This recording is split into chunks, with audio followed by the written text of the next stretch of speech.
How blood drives are beneficial to Central. AP tests run through this week. Utility boxes are getting a new look around town. The Aberdeen School Board recognizes an athletic director's achievement. And we learn about the history of a big name around town. Hi, I'm Jason Lopez Martinez. And I'm Courtney Thorstensen, and you're watching Eagle Zone. Blood drives are important for the community, which is why Central hosts 2 every year. The tradition has become very personal for a family close to the high school. Eagle Zone's Caitlin Sarda puts a face to the need for blood donations. She joins us with that story. Caitlin?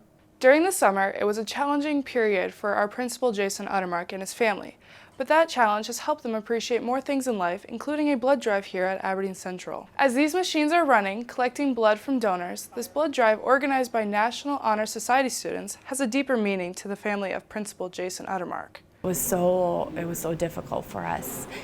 This last summer was very, very difficult. Roxana Uttermark suffers from a rare blood disorder known as antiphospholipid syndrome. This disorder results in excessive clotting of the blood and can cause bleeding problems if the blood becomes too thin. This past summer, Roxana went through some really big struggles where she had a clotting issue where she literally threw thousands of clots throughout her body. One of her treatments at the Mayo Clinic was she had to have all of her blood removed and replaced, and she had to do that like for 5 days in a row. Needless to say, this blood drive organized by students is very near and dear to their hearts. Yeah, literally people that have given blood saved her life. Out of the plasma treatments that I received, it was almost 100 donations that counted towards those 2 plasma treatments that I got. So when you look at that, was 100 people that donated for my treatments for one person alone. So we need anyone and everyone that can donate to donate. A single donation has the potential to benefit multiple patients. According to America's Blood Centers, throughout the country, someone needs blood every 2 seconds.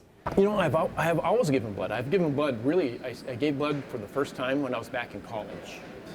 And I've done it maybe, 4 or 5 times a year. And I gotta be honest, I never really thought too much about it. I just thought I was doing a nice thing. But yeah, when you have a loved one that needed the blood, it does change your perspective.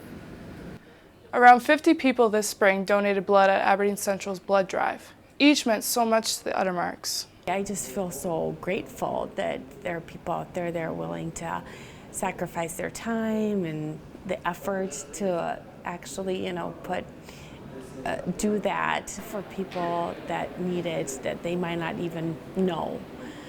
I really would encourage our kids to give blood because, they're probably much like me. They know it's important. They know it's a good thing. But truly, when they give blood, it can be a life-saving thing. The National Honor Society hosts its blood drive each fall and spring at the high school. You can also visit blood centers in our community throughout the year. According to America's Blood Centers, approximately 3% of the population donates blood each year. Thanks, Caitlin. There are 2 places in town where you can donate blood: Vitalant on North Roosevelt and LifeServe on 6th Avenue. LifeServe also has a website where you can find more information about blood donations. Aside from a couple performances at graduation, Central's music groups are done with their year. Time after time, I find that I'm struggling to tell you what's burning inside. The music programs combined for the Pops concert last week. That's Central's last major music concert of the school year. The 3-hour event features many different groups from vocal, band, and orchestra who got to show off their talents.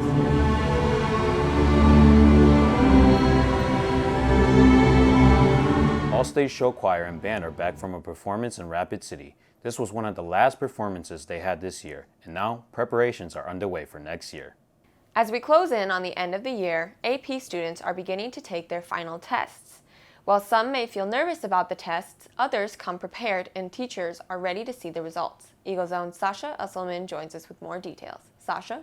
While many students view May as the beginning of summer break, AP students have their tests to worry about. I'm definitely nervous for the AP test because over the course of the year, we've just learned a lot of material and it's a lot to keep track of. So I think it's going to be hard to remember it all and have a deep enough understanding to do well on that test. The test takes about 4 hours and it's for any AP class, and depending on how you do on that test depends on if you get college credit or not. So that's one thing that every AP student preps for, and it's always nervous at the end of the year, but as long as you use the material that your teachers have taught you throughout the year, you'll do fine on the AP test. It may be nerve-wracking, but there are some advantages. If you pass the test at the end of the year, you can earn 3 college credits, and that could save you up to $5,000 or $6,000 at some schools. There are also other fun activities to do with AP classes. One of the fun things we do in AP is we do a couple different things, like we do our Enlightenment Salon in AP European History. I know Miss McQuillan in AP Lit has a whole bunch of different activities they do, like her Greek Tragedy Day and things like that. We also will go to the Minneapolis Institute of Art, and I use art a lot to teach history. I think it's a really good way to connect the social and intellectual changes in history with the time period. Hansen says anyone who is willing to challenge themselves should take an AP class. Thanks, Sasha. While most of the tests are done with now, AP Euro has a test coming up on May 19th at 12 p.m. The Aberdeen Police Department is hosting its 9th annual Run with the Police 5K. The event happens this Saturday, May 13th at Wiley Park. The run helps fundraise improvements in the working conditions of law enforcement. We want people to come out and be able to interact with law enforcement on a one-on-one basis, having a fun time out there doing that. We have a lot of fun things going on, a DJ. There's a jail out there that we run out of. Maybe even Justice Joe will be there for some photo ops, but we're really looking for community involvement and getting people out there. If you want more information about the event, visit the link shown on the screen or visit the Police 5K Facebook page. Utility boxes around Aberdeen are receiving makeovers. Eagle Zone's Delaney Johnson joins us with details about the city project. Delaney? Going around town, you've most likely noticed utility boxes have been looking a bit different. Lisa Anderson is with the Chamber and worked on the collaborations to change these boxes into something eye-catching. We have a committee called Enhance Aberdeen that part of what we do is beautification of the city, and we've noticed that there are a lot of big utility boxes around that could use a little color. This project is supported around the city by Area Chamber of Commerce, the Area Art Council, and Northern State University. So the Aberdeen Area Arts Council helped us find the artists. They already have a list of artists that they occasionally send information to. So between that list and then there was a list at Northern State University too in their art program. So between those two lists, that's how we were able to find the artists who submitted their artwork to us. Laura Shoneman is one of the artists involved. Every time I enter some kind of a contest for artists, it's wonderful to be the one chosen. While they look nice for the public, the boxes have a nice personal touch. I especially like this one because it's the home area where I live. These boxes appear on Main Street, by Kessler's, and on the northern campus. Thanks, Delaney. For more information about the Enhance Aberdeen Committee and their other projects, visit the Aberdeen Chamber of Commerce website. We're back again at its elementary school's namesake, and this week I saved the best for last. C.C. Lee is up next. C.C. Lee is a school that has a rich history with the namesake, not just the person, but his family. The family's history began in 1862 when Canute Oscar K.O. Lee was born. He eventually founded his own farm machinery sales business in Aberdeen. In the fall of 1890, Clifford Carl, or C.C. Lee, was born, and in 1915, Clifford and his father joined forces in the family's business.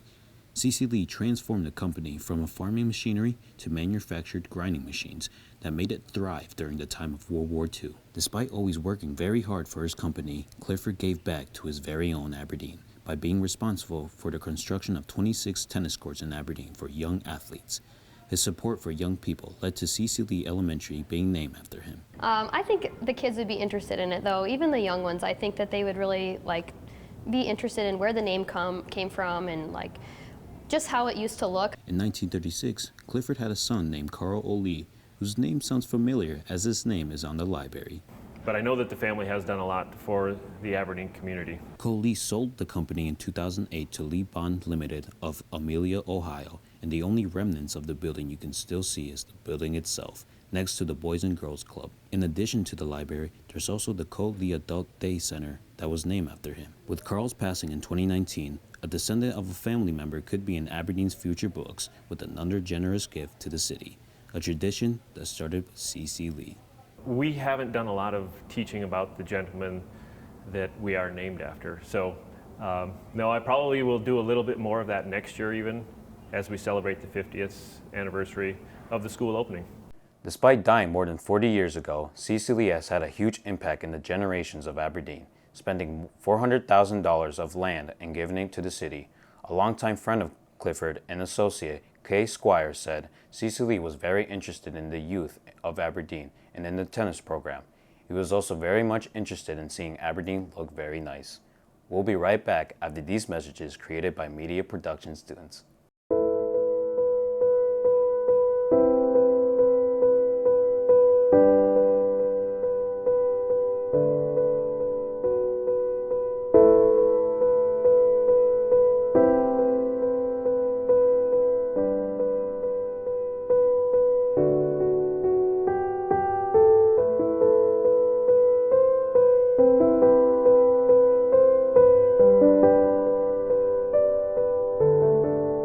Welcome back. Here's your weekly rundown of sports. Girls golf is back from an invitational in Yankton. The team placed first overall. Olivia Braun, Kylie Warbaugh placed in the top 5. Morgan Jones and Emma Doer placed in the top 10. Golden Eagle track stars competed against some of the region's top athletes at Howard Wood over the weekend, and several came home with top 10 finishes. Junior Ciara Frank earned 9th in the long jump. In high jump, she took 4th, and 8th grader Reagan Lust finished in 8th.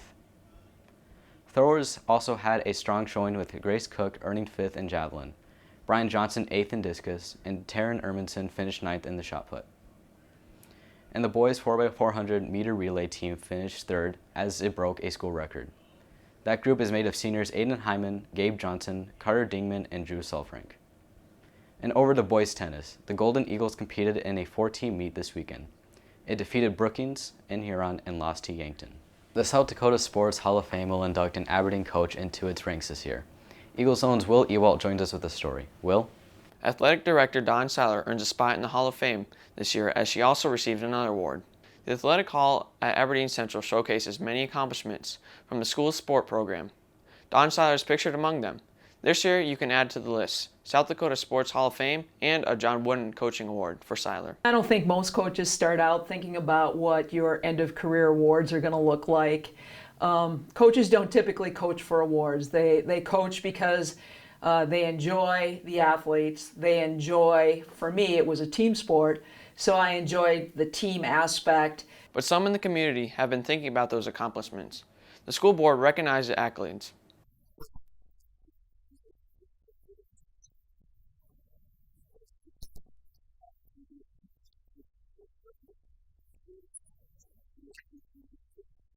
Seiler's winning percentage was more than 70% in her career.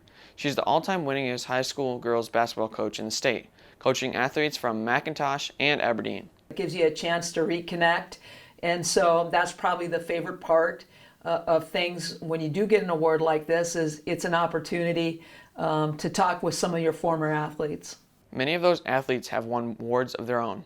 Seiler considered those athletes when thinking of any of her awards too.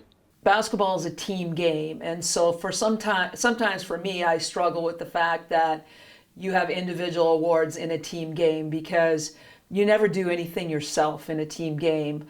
I think it's important that you surround yourself with good people, and that be good coaches, good athletes. The Hall of Fame induction ceremony will be held September in Sioux Falls. Thanks, Will. The Hall of Fame banquet is September 24th at the Sioux Falls Convention Center. We have a follow-up from a story we shared earlier this spring. C.C. Lee principal Chris Osborne stuck to his promise and stayed on the roof of the school. Here you can see some of the pictures that he posted on the live feed of the school website proving that he stayed the entire night.